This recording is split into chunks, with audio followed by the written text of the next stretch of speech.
남편과 저는 같은 회사에서 남들의 눈을 피해 사내 연애를 하다가 결국에는 회사의 소문이 쫙 나고 결혼까지 하게 되었어요.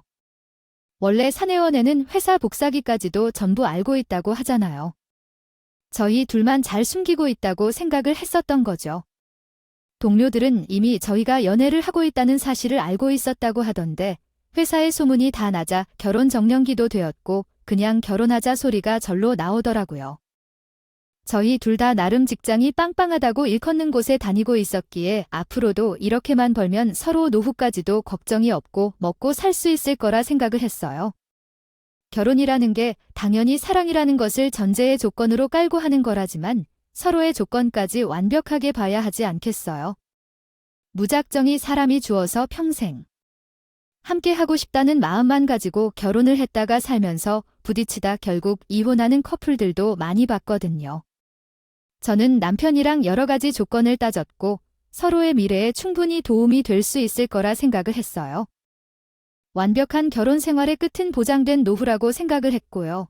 우리 둘이 함께 살면 적어도 돈 때문에 힘들진 않을 거라는 생각이 있었어요. 이혼을 해서 제 인생에 오점을 남기고 싶지 않다는 생각이 강하게 있었기 때문에 저는 제 결혼 생활이 확신에 가지고 시작을 하게 되었어요. 하지만 결혼 생활이 남편과 저의 조건만 따진다고 화목하고 행복한 것은 또 아니더라고요. 결혼을 한 이후에 시어머니가 아주 은근히 티가 나진 않아도 제 신경을 건드릴 만큼 계속해서 저에게 트집을 잡기 시작했기 때문이었어요. 제가 남편보다 조금 더 상위권에 속하는 대학을 졸업했고요. 남편보다 당연히 회사도 빨리 입사를 하게 되었어요. 남자들은 군대를 간 기간이 있기 때문에 사실 어쩔 수 없이 취업 준비가 여성들보단 2년 정도 늦어지게 되기 마련이잖아요. 저도 취업 준비를 하면서 스트레스를 많이 받았지만 정말 착실하게 준비를 했고 노력한 결과 친구들보다는 조금 빨리 좋은 회사에 취직할 수 있게 되었어요. 제가 입사를 하고 2년 뒤에 남편이 입사를 하게 되었으니 경력에서도 차이가 나고 당연히 연봉에서도 차이가 날 수밖에 없었죠. 시간이 지나면 지날수록 제 성과가 높이 평가되었기 때문에 저의 연봉이 남편보다는 조금 더 높은 수준에 머물러 있었어요. 물론 엄청나게 큰 수준의 차이는 아니었지만요. 그 부분이 시어머니에게 있어서는 마음에 안 드는 구석 중에 하나였나 보더라고요. 며느리가 더 좋은 대학에 나왔고 월급이 더 많다는 이유로 우리 아들을 무시하면서 사는 건 아니겠지? 내가 우리 아들 얼마나 힘들게 키웠는데 말이야. 아니, 적어도 집에서 내조를 해도 노잘할 마누라에게 일 가지고 무시당할 정도로 무식하게 키우진 않았어. 그 말이 그렇게 듣기가 싫더라고요. 왜냐하면 저는 남편을 단 한 번도 직급이나 학벌 같은 걸로 무시해 본 적이 없었거든요. 결혼 자체도 정확하게 반반씩 착출해서 결혼을 했고 저는 이 반반 결혼을 처음부터 찬성하는 입장이었어요. 거기다가 모아둔 돈도 제가 훨씬 더 많았으니까 어떻게 보면 제가 손해보고 결혼한 건 아니라고 생각을 하고 있었어요. 당연히 돈을 반반씩 냈으니. 명의도 전부 반반으로 두고 살았단 말이죠. 집도 그렇고 차 같은 경우에는 서로 결혼 전부터 끌고 다니던 차를 타고 있었고요. 그런데 시어머니 입장에서는 집안일은 여자가 하는 건데라는 기본적인 사상이 깔려 있었고 집안일을 남편이랑 같이 하는 게 무척이나 속상한 일이었나 보더라고요. 마누라가 말이야, 아우, 내조를 잘해야 남편이 기를 펴고 사는 거야? 남편이 기가 살아야 밖에 나가서도 자기 기량을 다 펼치고 살 수 있는 거야. 사실 저희 집에서는 제가 밥을 하면 남편이 뒷정리를 하고 남편이 밥을 하게 되면 제가 뒷정리를 하는 식으로 정확하게 일거리를 나눠서 하거든요. 이 사실을 알게 된 시어머니가 어디 남편을 주방에 들이냐면서 제 등짝을 잇는 힘껏 후려치는 일도 있었어요. 정말. 등에 손자국이 날 정도로 세게를 쳐다보고 얼마나 당황했는지 모른다. 제 얼굴에 멍이 들었을 수도 있는데 시어머니를 빤히 쳐다볼 때 그렇게 생각했다. 시어머니는 제게 웃으면서 달려들었다. 그만큼 나는 황당해서 시어머니에게 조금 화가 나 있는 목소리로 말했다. 어머님, 남성은 주방에 발을 들이면 안 돼요? 그 말은 주방에서 일하는 남성 요리사들을 무시하는 발언인 것 같아요. 그러자 시어머니는 남편이 주방에 들어가지 않기 때문에 물까지 제가 떠주고 혼자 있으면 밥도 못 먹을 정도라고 말했다. 그래서 제가 요즘에는 누가 남성과 여성을 구별하며 사는지 물었다. 그때 시어머니는 거품을 물며 제가 남편을 무시한다고 말했다. 그러니까 자기에게도 똑같이 행동하는 건데 이렇게 말했다. 모건 we all be treated as equal. 이야기를 하고 있었는데 갑자기 제가 남편을 무시하네 어쩌네 하니까 어이가 없었죠. 제가 아무 소리도 하지 않는 게 그냥 기가 죽어서 그러는 거라고 오해를 한 시어머니는 우리 아들이 이렇게 무시당할 줄 알았으면 결혼을 안 시키는 거였다면서 신세한탄까지 써요. 정말 누가 보면 제가 남편 멱살이라도 자꾸 해코지해서 결혼을 하게 된 건 줄 알았다니까요. 그러던 나중에 늘 일은 갑작스럽게 터지는 법이라고 정말 시아버지가 너무 허망하게 세상을 등치게 되셨습니다. 결혼하고 1년이 채 안 된 시간 만에 벌어진 일이라 전 정말 머릿속이 새하얗게 변해서 어떻게 해야 할지 모르고 우왕좌왕 난리를 쳤죠. 저뿐만 아니라 온 가족이 다들 침울해져서 이 사실을 받아들이지 못했고 시어머니는 망연자실한 상태로요. 일어나지를 못하셨어요. 남편 또한 갑자기 아버지를 잃었다는 충격에 아무것도 하지 못하고 멍청하게 있었는데 저만 혼자서 정신을 차리고 장례 준비를 다 해야 했죠. 장례식장에서 우는 거 말고는 하는 게 없었던 시어머니와 남편을 두고 제가 나서서 장례 비용부터 절차까지 모조리 다 처리를 했습니다. 본격적인 사건의 시작은 장례가 다 끝난 뒤부터 벌어지기 시작했어요. 정말 시간을 되돌릴 수만 있다면 그때로 돌아가고 싶네요. 시아버지가 불의의 사고로 돌아가시게 된 것이었기 때문에 보상금이 지급이 되었어요. 그 보상금이 생각보다 적지 않아서 어떻게 쓰는 것이 좋겠냐 하는 이야기가 오가고 있었는데 제가 그 돈으로 시어머니의 노후 준비를 하라고 말씀을 드렸죠. 어차피 일을 할 수 있는 나이도 아니었고 시어머니가 혼자가 되셨으니 그 돈이면 충분히 노후를 챙기시는데 부족함이 없을 거라 생각했거든요. 그러니까 남편이랑 시어머니가 제게 날을 세우면서 이야기를 하더라고요. 우리 가족끼리 돈 이야기하는데 제3자는 끼지 말아라. 어디 숟가락을 얹으려고 하니 아우 나가신 네 볼일이나 봐라 그렇게 말을 하는데 진짜 어이가 없더라고요. 아니 저는 가족이 아니면 뭐 남이라는 말입니까? 제가 무슨 보상금이라도 노리는 사람처럼 말을 하더라고요. 사실 제가 그 보상금에 관심이 있었다면 얼마를 받았는지 어디로 받았는지 어떻게 사용할 건지 남편에게도 코치코치 캐물었었겠죠. 저는 그 보상금에 관심이 하나도 없었고 얼마를 받았는지조차 알지 못했는데 그렇게 말을 하니까 서운하기도 하고 기분도 나빴습니다. 아무튼 시아버지가 사고로 돌아가신 지식 스트림 제너레이션님. 3개월쯤 지난 어느 날 주말이라 늦잠을 자고 있는데 아침부터 현관문 벨소리가 요란하게 울리기 시작했어요. 처음에는 그냥 택배인가 싶어서 무시하고 잠을 자고 있었어요. 그런데 계속해서 현관문 벨소리가 울리길래 신경질을 내며 일어났지요. 무슨 일인가 싶어서 나가보니까 시어머니가 떡하니 서 있는 게 나와. 그런데 이민가방 3개의 보따리 짐을 바리바리 싸들고 집을 찾아오신 거 아니겠어요. 저는 비몽사몽해서 정신이 없기도 했고요. 갑자기 등장한 시어머니의 모습이 너무 놀라서 몸이 딱 굳어져 있었어요. 아침부터 이게 무슨 일인가 싶어서 멍 때리고 있는데 시모가 저한테 혀를 끌끌 차더니 그러시더라고요. 너는 애가 그렇게 게을러서 되겠니? 아우, 해가 중천에 떴는데 여태까지 자고 있으면 우리 아들 아침밥은 누가 차려주니 생각이 없어 생각이 일어나자마자 처음 듣는 소리가 꾸지람이라니. 아침부터 엄청나게 기분이 이상해버렸죠. 거기다가 남편이 아침을 먹는 사람도 아니고요. 아침을 먹으면 차라리 제가 먹었지? 남편은 아침밥 먹으면 속이 부대낀다면서 먹으래도 안 먹는 사람이에요. 그리고 해가 중천에 뜨기는 뭘 중천에 떴다는 건지 시계를 보니까 아침 7시 20분이던데 그게 중천에 뜰 시간입니까? 방금 같은 주말에 누가 그 시간에 일어나겠냐고요. 정말 하나하나 반박을 하고 싶었지만 비몽사몽이었던지라 시어머니에게 무슨 말을 더 하기도 애매해서 그냥 무시를 했어요. 제가 머리를 벅벅 긁으면서 이 아침부터 무슨 일이시냐고 그리고 이 짐들은 다 뭐냐고요? 물어봤더니 시어머니가 저를 흘겨보면서 그러시더라고요 라고 말했어요. 내가 이럴까봐 마음이 영롱지가 않아서 찾아왔다. 앞으로 너희 집에서 같이 살아보려고 짐을 싸들고 찾아온 거니까 그런 줄 알아? 저는 정말 듣도 보도 못한 합과 통보에 정신이 빠져서 싫다는 말도 뱉지 못하고 얼을 타고 있었어요. 시어머니가 짐을 들고 집으로 발을 옮기자 그제서야 정신이 확 들었어요. 시어머니를 붙잡고 말했어요. 어머님, 상의도 없이 갑자기 학을 통보하시면 어떡해요? 그것도 주말에 갑자기 짐을 싸들고 찾아오셔서는 애러시면 곤란하죠. 아니, 내가 너한테 허락을 맡아야지. 우리 아들 집에서 살 수 있는 거니? 내가 우리 아들이랑은 이미 이야기 다 끝냈다. 저는 그 말에 놀라 안방으로 들어갔어요.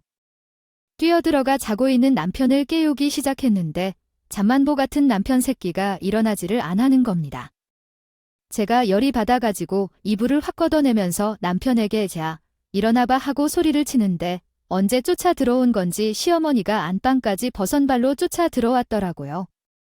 그러면서 저한테 조용히 하라면서 재판을 자꾸 거실로 막 끌고 나오는 게 아니겠습니까? 너, 우리 아들이 고은이 자고 있는데 왜 일부러 깨우고, 그러니 우리 아들이 일주일 동안 얼마나 일을 하느라 고생을 했겠어요. 주말인데 잠이라도 푹 잘 수 있게 냅둬라 라는 말에 한 번 더 어이가 없었죠. 저는 뭐 고생 안 했나요? 저도 일주일 내내 일을 하고 마주하는 황금 주말인데 무슨 소리를 하는 건지요. 그 말에 더 열이 받아서 아랑곳하지 않고 다시 안방으로 들어가 남편을 깨웠더니 시모가 분통이 터진다는 말투로 그러더라고요. 우리 아들이 이 집에서 어떤 취급을 받으면서 사는지 내가 잘 알겠다. 걱정이 어찌나 되던지 이제 내 마음대로 안 될 거다. 잔소리에 궁시렁까지 섞어서 말을 하는데 짜증이 정말. 남편이 결국에는 소란스러움에 눈을 떴는데 시어머니랑 제가 있으니 한참을 멍하니 있더라고요. 그러더니 갑자기 생각이라도 났는지 제 눈치를 슬쩍 보길래 저는 최대한 화를 가라앉히면서 이야기를 했죠. 이게 다 무슨 소리야? 어머님께서 이민 가방 같은 걸 3개나 싸대고 집에 오셨어. 같이 살기로 말을 다 했다는데 나는 왜 처음 듣는 소리지? 엄마가 짐 다 싸들고 왔어. 저기 화장실 옆에 있는 방에다가 짐 풀면 돼. 저는 남편만 알아들을 수 있게 입을 꾹 다물고서는 미쳤냐고 물어보니까 남편이 저에게 그러더라고요. 아니, 생각을 해봐. 우리 아버지가 돌아가시고 엄마가 혼자 계셨는데 어떻게 마음이 편할 수 있겠어? 우리 엄마가 혼자 살다가 사고라도 나면 어떡해? 그 말에 제가 속으로 같이 살면 더 좋겠다는 말을 수백 번 외쳤습니다. 하지만 우리 남편의 머릿속에는 꽃밭이 가득한 건지 뭔지 제가 무슨 말을 해도 집 고집대로만 움직이려는 경향이 있었어요. 저는 남편을 설득해야 하기보다는 제가 얼마나 이 상황이 싫은지를 말하는 게 더 낫다고 생각했어요. 이 집이 당신 혼자 산 집이면 말 안 하겠는데 정확하게 반반으로 비용 내고 공동명의로 산 집이거든. 당신 혼자서 결정하고 행동하면 안 되는 거라고. 아, 진짜. 여기서 반반 결혼 이야기를 꺼낼 거라고는 생각도 못했네. 나중에 장모님도 혼자 되시면 그때 너도 같이 이모시면 되잖아. 너는 우리 엄마 걱정도 안 되냐? 며느리가 되어가지고는 마음 좀 곱게 쓰고 살아. 저는 속이 너무 부글부글 끓기도 했고 계속해서 딴청을 부리는 남편에게 화가 나서 시어머니에게 제대로 이야기를 하는 편이 오히려 낫다는 생각이 들었어요. 시어머니를 바라보면서 같이 사는 건 애당초 상의가 되지 않았던 일이고 시어머니랑 같이 사는 거 솔직히 불편하다고 대놓고 말을 했습니다. 제가 이렇게까지 이야기를 할 줄 몰랐었는지 남편이 눈을 동그랗게 뜨고 저를 봤지만 제 솔직한 심경이 그런 걸 어떻게 하겠어요?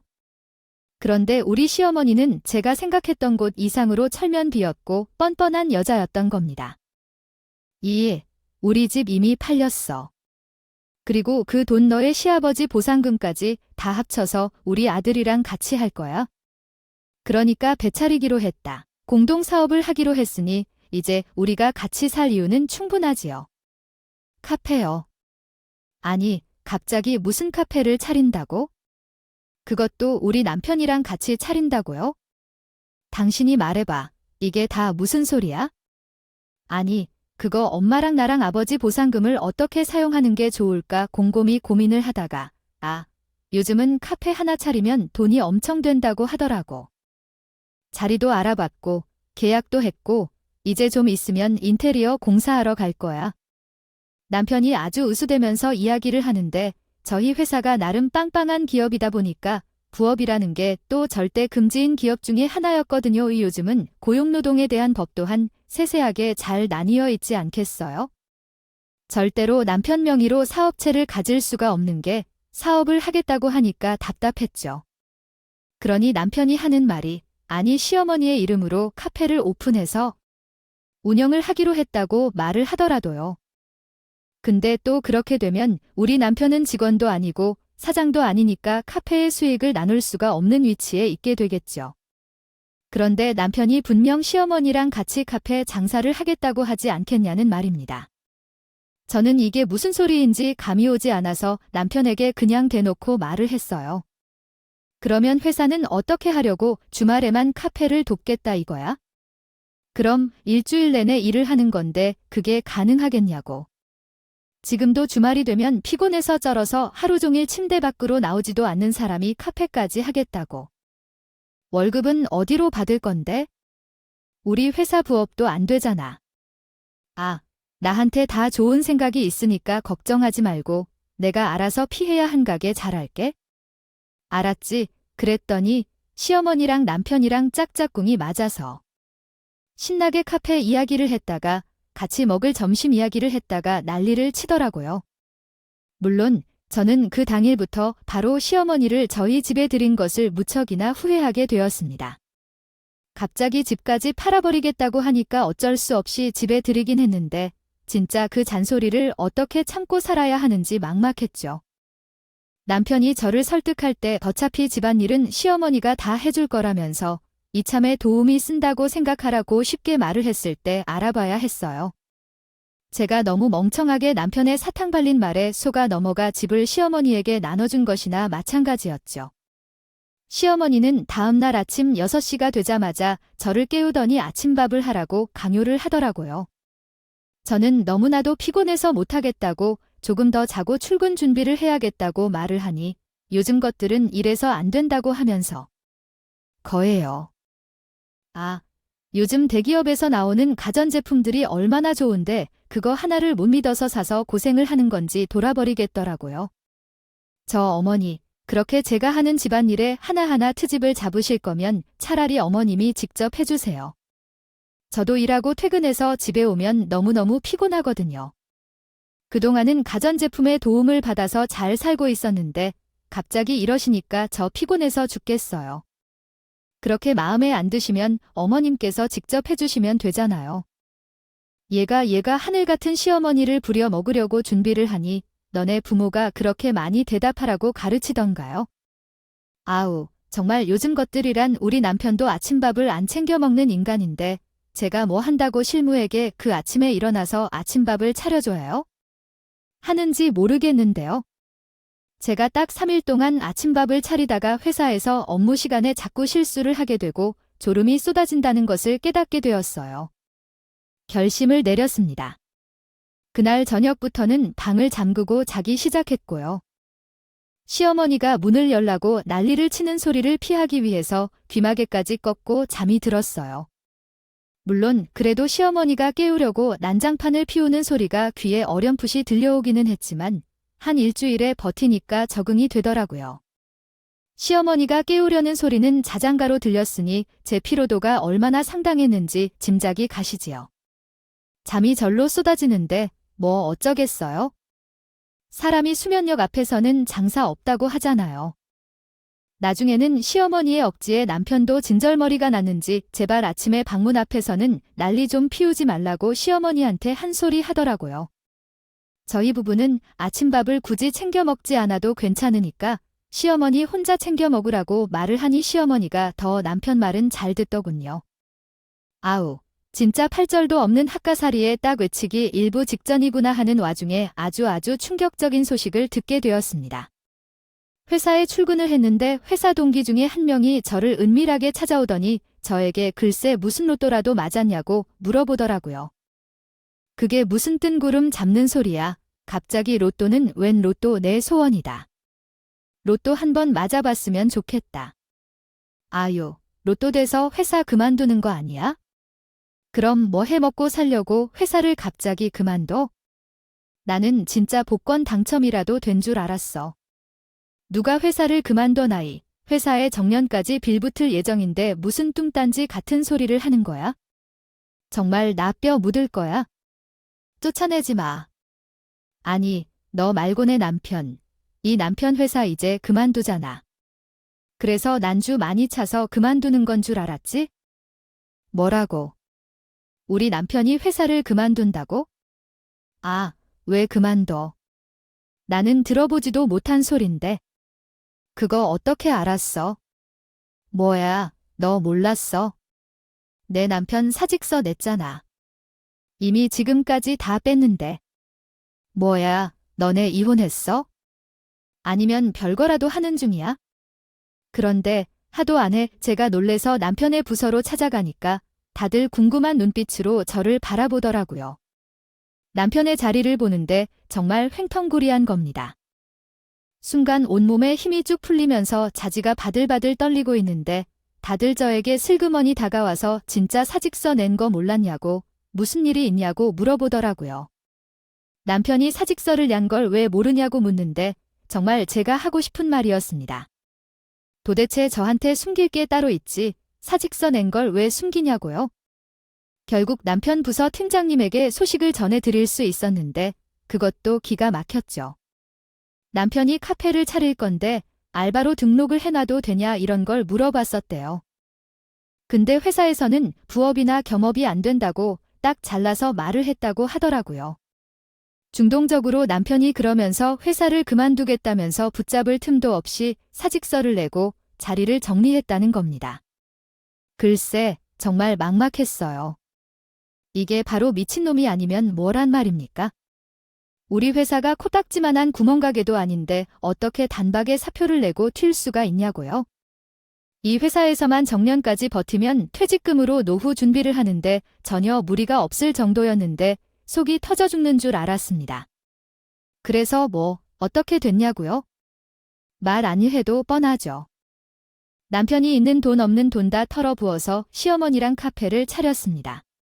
아이, 글쎄 커피에 컷 저도 모르는 사람이 장사를 해봐야 얼마나 하겠냐 싶어서 앞으로의 제 미래를 다시 그려야겠다는 결심까지 하게 되었죠. 말 그대로 장사를 망하게 되면 뒤도 돌아보지 않고 이혼을 하겠다고 큰 결심을 내렸어요. 망나니 같은 남편의 뱀 같은 시어머니 모시면서 평생 이렇게 산다는 건 제가 생각한 제 인생과는 거리가 무척 어렵거든요. 아이, 그런데 글쎄 아주 의외의 결과가 나오기 시작했어요. 사람들의 입맛이 구린 건지 인테리어가 예뻐서 그런 건지 남편의 카페 정사가 너무나도 잘 되는 겁니다. 정말 쫄딱 망해버릴 거라 생각을 했었는데 주말에는 밖에서 기다리는 사람이 생길 정도로 6개월 만에 반응이 확 떠오른 겁니다. SNS에까지도 꼭 가봐야 할 인생 커피집이니 사진이 잘 나오는 카페니 뭐니 하면서 남편이 가게가 소개되기도 했고요. 무슨 케이블 방송 프로그램에서까지 찾아와서 남편의 커피집에서 촬영을 하기까지 했어요. 당연히 인터넷이고 방송이고 확확 뜨기 시작하니까 사람들이 궁금해서 멀리서부터 찾아오더라고요. 남편은 돈도 회사를 다닐 때랑 비교하면 몇 배가 될 만큼 쓸어 모으기 시작했어요. 월급쟁이로 살다가 자영업으로 성공을 하니 매출 자체가 비교가 되지 않을 정도로 뛰는데 와, 정말 돈의 맛이라는 게 참 무섭더라고요. 은근히 제 눈치를 보면서 장사가 잘 되기만 해 기다리던 시어머니도 기고만장해지고요. 말없이 사표를 냈다고 저에게 욕을 한 사발 먹었던 남편의 기도 확 살아난 겁니다. 저한테 뭐라고 하는 줄 아세요? 그런 게 회사 다니면서 뼈 빠지게 고생해서 푼돈을 벌면 뭐 하냐고 하더라고요. 사표를 내고 카페를 나와서 일을 하라고 그게 내주를 하는 지름길이 나보다 하면서 제 자리를 꿋꿋하게 지키고 있는 저를 무시하더라고요. 남편이 언제부터 그렇게 돈을 잘 벌었다고 을수되는 건지? 사람 변하는 건 정말 한순간이더라고요. 그렇게 평생 회사를 다녀봐요. 회사 오너들한테만 좋은 일 시켜주는 거라니까 거기서 고생해서 프로젝트 하면 뭐해? 그렇게 봐요. 상여금 조금 더 받는 거지? 그거에 비하면 카페 장사가 정말 남는 정서라니까? 그냥 일찌감치 정신 차리고 카페나 도우면서 살아. 그게 내 조야? 저는 점점 아나무인이 되어가는 남편이고 시어머니고 둘 다 너무 짜증이 나서 무시를 하면서 지냈어요. 지들이 돈 많이 번다고 저에게 생활비를 더 주느냐? 그것도 아니었어요. 지들이 번 돈은 오로지 지들 돈이었죠. 생활비를 더 내는 것도 아니면서 저에게 갑질을 해대는데 아우, 진짜 그 갑주에도 유치하고 치졸해서 어이가 없을 정도였지요. 아, 내가 잘 나가는 카페 사정인데 옷이 이렇게 다림질 하나 안 되어 있으면 어떡해? 카페 사장은 겉모습이 중요한 건 몰라서 그래? 구겨진 옷을 입고 있으면 왔던 손님들이 뭐라고 생각을 하겠냐? 이 말이야, 끼. 어찌 된 게. 우리가 버는 돈이 헛소리가 나는데? 집 반찬에 고기가 하나도 없을 수가 있니? 아, 그리고 집 청소는 언제 하는 거니? 도대체 집안에 먼지가 가득한 것이 아주 되지. 우리가 따로 없구나. 그런 이야기를 날마다 듣고 있는데 제가 버틸 수 있겠습니까? 저는 더 이상 이런 집에서는 못 살겠다고 탈출을 해야겠다고 마음을 먹고 있었어요. 그러던 어느 날 남편이 휴대폰으로 무슨 부동산 어플을 보고 있길래 수상쩍은 느낌이 들어서 남편에게 물어보았어요. 아이, 또 무슨 짓을 하려고 부동산을 알아보고 있어? 지금 하고 있는 카페나 잘해. 너 그렇게 문어발식으로 사업에 맞들렸다가는 한 방에 망하는 거야? 얘야, 너는 하늘 같은 남편한테 너가 뭐냐? 너가 이제나 완전 돈방석 위에 앉게 생겼거든. 앞으로는 하늘처럼 무시라이 말이야. 부동산 알아보다가 갑자기 그게 무슨 뚱딴지 같은 소리야? 돈방석은 아무나 앉을 수 있다니. 내가 지금 운영하는 그 카페에 있지? 거기가 워낙 같아서 마음에 든다면서 어떤 부자가 권리금을 잠시 복이나 얹어서 사겠다고 나타나지. 뭐냐? 내가 카페를 권리금 35억 받고 정리를 한 다음에 다른 동네에 또 비슷한 카페를 내는 거지. 그것도 권리금을 얹어서 팔고 하면 대부자가 되겠지. 아주 수백억 부자가 될 수도 있겠어. 그러니까 앞으로는 나한테 잘하라고 콩고물이라도 얻어먹고 싶으면 그 말에 제가 코드숨을 쳤습니다. 아무리 그래도 누가 동네 카페를 30억이나 얹어서 주고 사겠어? 너 그거 사기당하는 거 아니야? 잘 알아보고 해. 왜 내가 항상 너보다 못한 거 같았는데 이제는 내가 잘 나가니까 질투가 나니? 하긴 직장인은 평생 못 가져볼 돈이지. 아, 내가 30억이 딱 통장에 꽂히면 남들 눈 돌아간다는 사안을 백 하나는 자줄게. 그 말에 진짜 혀가 쑥 빠지더라고요. 짜증이 터지는데 어우, 참나. 아무리 저희 부부가 요즘 별로라고 한다 해도 30억이라는 돈이 생기는데 고작 명품백 하나 사주겠다고 말하는 남편에게 진절머리가 났지요. 이미 있는 정 없는 정 다 떨어지긴 했지만 마지막에 남아있던 아주 조금의 전까지 남김없이 탈탈 털어갔어요. 그런데 여기서 시어머니가 아주 확신에 쐐기를 박아버리더라고요. 카페가 30억에 팔린다는 이야기가 오고 가기 시작하면서부터 사치를 엄청나게 부리는 게 아니겠습니까? 어차피 30억이 들어올 건데 돈을 아껴 쓰면 궁상 맞은 집밖에 더 되냐면서 한 달 사이에 백화점 VIP를 달았더라고요. 그 돈은 다 어디서 났냐? 고요. 당연히 카드 회사에서 미일이 내준 거죠. 카드를 몇 개나 긁고 다니는 건지 시어머니 방에 가방이며 옷이며 보석이며 발 디딜 틈이 없더라고요. 어머님, 아직 카페가 팔린 것도 아닌데 이렇게 사치부터 부리시면 안 되는 거 아니에요?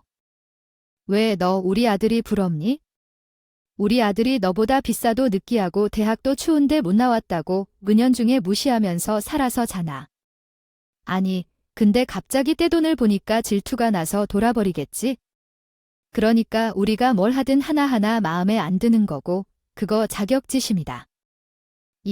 어차피 제가 아니라고 말을 해봐야 본인들 듣고 싶은 대로 듣는 사람들이기 때문에 전 그냥 대화를 나누기를 포기해버렸어요.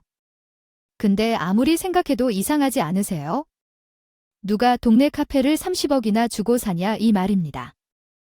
남편의 카페가 있는 동네가 강남, 이태원, 성수 이런 동네도 아니고 그냥 진짜 저희 집에 있는 평범한 동네거든요. 손님이 뭐 꽤 있다고는 하지만 방송발 떨어지면 어떻게 시들시들해질지도 모르는데 이 자리를 굳이 30억이나 주고 산다는 게 말이 안 되잖아요. 제가 남편이랑 시어머니에게요. 생각을 좀 해보라면서 수상하지 않냐고 계속해서 말을 했는데 사람들이 30억에 눈이 멀어서 제 말을 안 듣는 거입니다. 제가 계속 불안하다는 말을 하자 시어머니가 저에게 이렇게 하더라고요. 질투 좀 그만해라.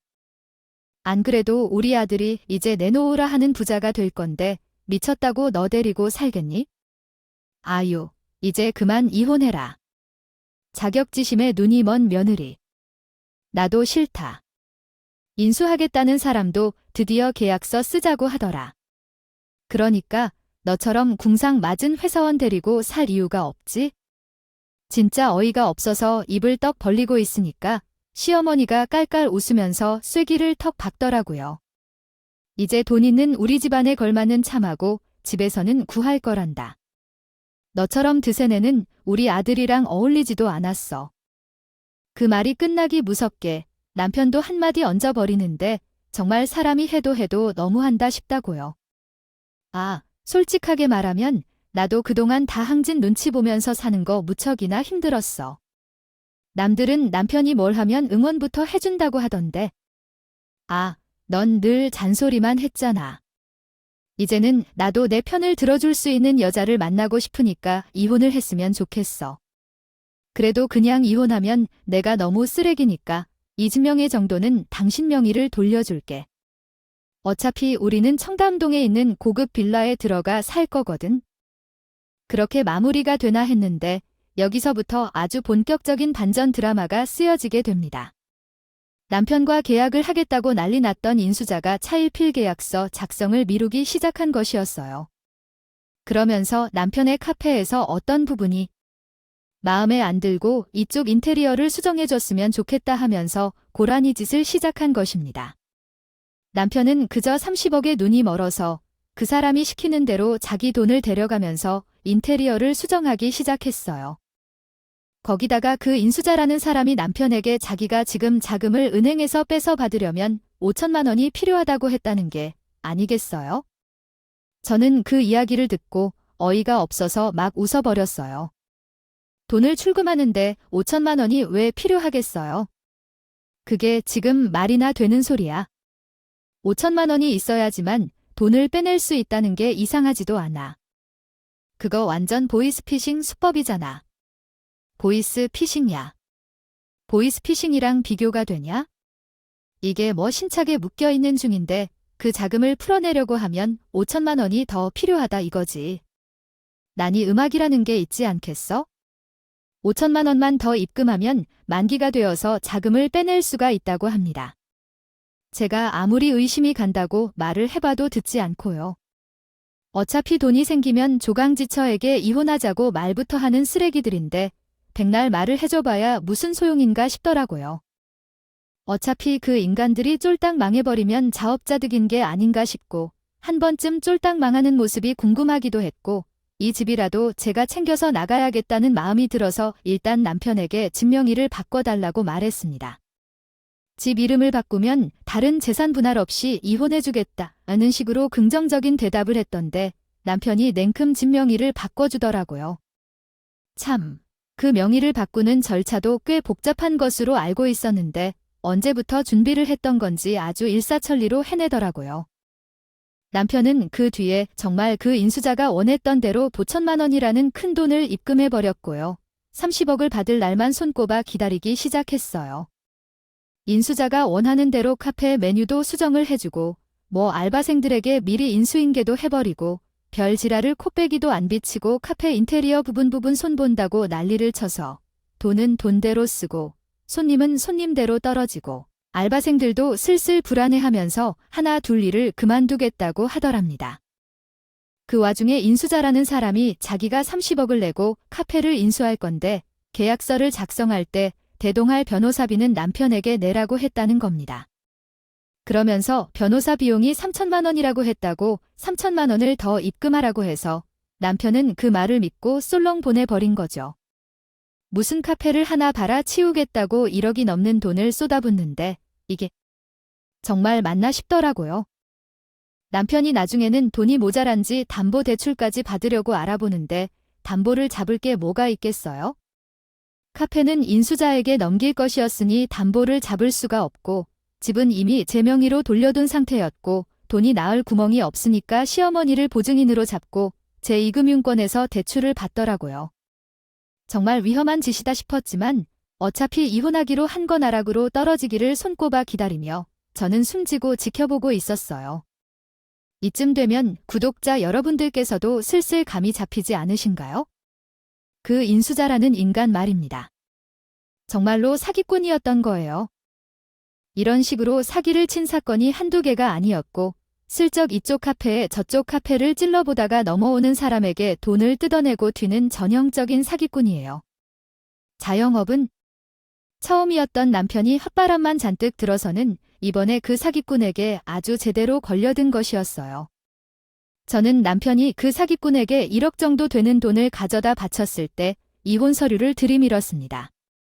남편은 계약서 작성은 자꾸만 밀어주고 돈은 돈대로 쏟아붓기만 하게 되니까 엄청나게 예민해진 상태였어요. 제가 이혼 서류를 들이미니까 저에게 짜증을 확 내면서 자기 속이 시끄러워 죽겠는데 지금 꼭 이혼 서류를 정리해야 하냐고 물어보더라고요. 솔직히 어떤 위험이 도사리고 있을지 모르는 마당에 제가 왜 남편과 혼인관계를 유지하겠습니까? 빨리 도망쳐야죠. 빨리 도장부터 치고 지금 도장을 찍어야 하루라도 빨리 내조해줄 여자를 만날 거 아니야? 나한테 이혼 의논할 때는 언제고 이제 와서 미루냐고. 너도 진짜 뭐 하나 받아먹을 줄 모른다. 내가요. 30억 받고 이혼을 해야 너한테 뭐라도 하나 더 떨어지지 않겠냐? 이 멍청아, 나야 뭐 빨리 이혼 도장 찍어주면 감사한 일이지. 아자, 도장 찍어줄게. 서류 줘. 야, 너 사기당해서 망하기 일보 직전인데 당연히 빨리 도장 찍어야지. 안 그랬다가는 나한테 빌붙을지도 모르는데 내가 무슨 사기를 당한다고 그래? 좋은 일 앞두고 초치는 소리 좀 그만해라. 진짜, 아무튼 애가 점점 삐뚤어지기만 하고요. 짜증나서 너랑 더 이상 얼굴 마주보기도 싫다. 너, 나랑 고등학교 때 제일 친했던 친구가 지금 강력계 형사인 거 알지? 걔가 그러는데 요즘 이런 사기가 너무 많다더라. 그중에 강남으로 진출하게 해주겠다면서 카페 사업자들한테 인테리어비 핑계로 들쑤시고 인수해주겠다면서 계약하게 변호사비 내라고 하는 인간들이 있대. 그 사기 집단 이름도 있다던데 그런 이야기를 하니 남편의 눈이 갑자기 휘둥그레져서는 저에게 자세하게 말을 해보라고 보채더라고요. 글쎄, 나도 전에 들어서 잘 기억은 안 나는데 뭘 하더라. 예금 신탁이 묶여 있어서 그거 풀어야 돈을 줄 수 있다고 한다던데. 이름이 김갑정이었나? 대포 통장 쓴다고 하던데. 그러니까 갑자기 남편이 사색이 되더니 자기 통장을 들고 와서는 손을 벌벌 떨면서 이체 내역을 살피는데 제가 옆에서 곁눈질로 같이 이름을 쭉 보았죠. 딱 이체 내역 중간에 김갑정이라는 이름이 적혀 있는 것이 아니겠어요? 순간 남편이 손에 힘이 풀렸는지 통장 놓치더라고요. 그게 사실이야? 그 자식이 사기꾼 새끼라고 정말로 숨김없이 전부 다 털어놔봐란 그 형사 친구가 뭐라고 했는지 전부 저는 남편이 도장을 찍어준 이혼 서류를 곱게 접어서 가방에 소중하게 챙겨 넣었어요. 그리고는 일부러 남편 열받으라는 식으로 천천히 더욱 태연하게 이야기를 했죠. 그러니까 내가 애초에 당신한테 뭐라고 이야기했어? 잘 알아보고 계약하라고 몇 날 며칠 이야기했잖아. 세상에 아무리 멍청해도 그렇지. 동네 카페를 말이야 30억이나 주고 인수를 하는 미친놈이 이 세상에 어디 있냐 이 말이야? 그러니까 남편이 갑자기 바닥에 주저앉아 버리는데 아주 허탈한 목소리로 을조리더라고요. 내가 그 인간에게 그동안 보낸 돈이 얼만데 그 인간이 사기꾼이라고 인수를 하겠다는 것 자체가 전부 사기 행각이라고 그러면서 포효를 하듯이 소리를 지르는데 그 소리에 놀래서 시어머니가 달려왔고 바닥에 주저앉아서 울음인지 울분인지 모를 소리를 내고 있는 남편을 보며 시어머니가 물어봤습니다. 왜 그러냐고? 무슨 일인데 이렇게 난장판이 됐냐고 하는데 남편이 막 두서없이 말을 내뱉으면서 시어머니에게 사기당했다고, 우리 사기당했다고 외치더라고요. 시어머니는 저를 보면서 무슨 일인지 빨리 말을 해달라고 했죠. 야, 이럴 시간에 경찰서에 전화해서 신고 접수나 해가니 너 같은 피해자가 한둘이겠어? 그래도 빨리 잡아야 보상을 받아내던. 뭐 어쨌든 할 거 아니야. 그 말에 남편이 정신을 차렸는지 벌떡 일어나서 신발도 제대로 신지 않고는 경찰서로 달려나 가더라고요. 시어머니는 영문도 모른 채 저에게 빨리 설명을 해달라고 하는데 제가 굳이 친절하게 그럴 필요가 있겠나 싶더라고요. 시어머니한테 사건의 전말을 알고 싶으면 빨리 경찰서로 가보시는 게 좋겠다고 남편 쫓아가시라고 했죠. 시어머니는 아무래도 다 안다니 사달이 난 것 같으니 더 이상 아무 말도 하지 않고 남편을 뒤쫓아서 달리기 시작했어요. 그 사기꾼이 정말 엄청 유명한 사람이더라고요. 오죽하면 제가 카페 인수 이야기만 했는데도 제 고등학교 동창이 사기꾼에게 걸린 거 아니냐면서 말을 해줬으니까요. 인터넷에 조금만 찾아봐도 그런 식으로 사기를 당했다는 피해자들 모임도 있고 몇 개 없지만 구석진 곳에 기사도 작게 뜨고 했었더라고요. 아무래도 금액 자체가 30억이니 50억이니 하니까 많은 사람들이 속은 것 같진 않았지만 이렇게 남편처럼 아무것도 모르고 눈이 먼 사람들이 있긴 있더라고요. 세상 물정 모르는 남편이 된통 당한 거죠. 보니까 전국을 돌아다니면서 이런 사기를 친 것 같던데 비에 접수건만 12건이 되는데요. 적게는 몇백만 원부터 시작해서 많게는 남편이 당한 것처럼 억소리 나게 당했다는데 참 답답했죠. 남편은 시어머니를 보증인으로 자꾸 무료 제2금융권에서 빌린 돈도 있지 않겠습니까? 그 빌린 돈의 이자가 엄청 불어났다면서 경찰서에서 울고불고 하더라고요. 바닥에 주저앉아 가지고서는 시어머니랑 둘이 부둥켜 안고 살려달라, 범인 잡아달라 난리를 치는데 아유 어찌나 없어 보이던지 저한테 카페 사장이라 주름 있는 옷은 입으면 안 되고 보여지는 모습이 중요하니 어쩌고 할 땐 언제고 참 볼품 없대요. 시어머니랑 남편이 경찰서에서 구경을 온 저를 보더니 구세주라도 만난 사람처럼 저에게 도와달라고 하는데 아니 미쳤다고 제가 왜 도와줍니까? 돈 생겼다고 다른 마누라 얻을 거라고 당당하게 이혼을 요구할 때는 언제고요? 야, 우리 이혼 도장도 찍었고 이제 그 집도 내 명인데 내가 널 왜 도와주니? 그리고 너 새 마누라 찾아가겠다며 내조 잘하는 어린 마누라? 아니 뭐라고 벌써 진명이를 넘긴 것도 모자라 이혼까지 했다고 말도 없이? 그게 무슨 짓이야. 언제는 빨리 이혼부터 하라면서. 사기꾼이랑 지지고 볶고 잘 해보세요. 아, 그 집 이제 내 집인데 짐은 언제 뺄래? 청담동에 있는 무슨 고급 빌라로 이사 갈 거라면서 빨리 짐부터 빼줬으면 좋겠네. 이, 너는 정말 인정머리가 없어도 너무 없다. 아이. 그동안 살았던 정이 있는데 어찌 그리 부부의 정을 빨리 떼어버리니? 아니, 이혼하려고 난리를 쳤던 게 누군데 이제 와서 저한테 그러세요. 아무튼 전 짐 빼라고 이야기했어요. 짐 안 빼면 제가 알아서 다 처분하겠습니다. 그리고 저는 뒤도 돌아보지 않고 집으로 돌아와서 집 비밀번호부터 바꿔버렸어요. 시어머니랑 남편이 경찰서에서 조서를 쓰고 돌아와서 질문을 열려고 했는데 비밀번호가 틀렸다면서 열리지 않으니까 난리를 치더라고요. 제가 강제로 문을 열고 들어오려고 하는 그들에게 그러면 죽어 침입으로 신고를 넣겠다고 하니까 문 앞에서 울고불고 하더라고요.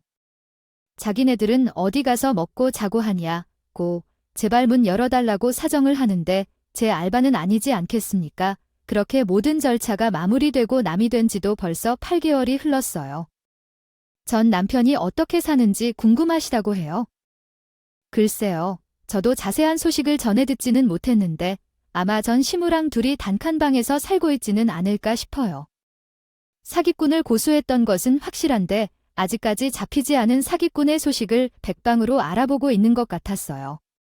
전 남편 카페는 이리저리 욕심을 부려서 손을 댄 탓에 그나마 있던 손님들도 더 이상 찾지 않게 되었고요.